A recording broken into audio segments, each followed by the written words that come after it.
Hoarding is doubting the provision of the Lord. Hoarding is doubting the sufficiency of God. Bakit ka mag-hoard kung alam mo naman na merong provision ng Lord bukas? So, kaya ka nag-hoard madalas is because you don't trust the Word of God.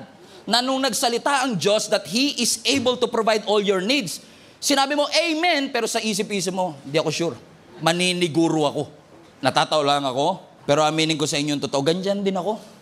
Alam nyo ba na bago ako magpastor noong 2013, 2 years ako nag-ipon.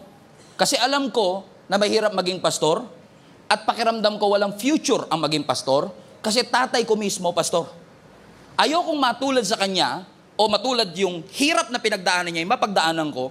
Kaya ginawa ko, bago ko umuo sa Panginoon, sa mga hindi po nakakalam, 3 years kong tinakbuhan ang pagtawag ng Diyos. 2013 ako naging pastor, pero 2010 pa lang, alam ko na tinatawag ako ng Lord magpastor. Pero tinatakbuhan ko kasi meron akong pangarap sa buhay. At pakiramdam ko, pag nagpastor ako, hindi matutupad yung pangarap ko na yon. So para maging sigurista o sigurado, nag-ipon ako for 3 years.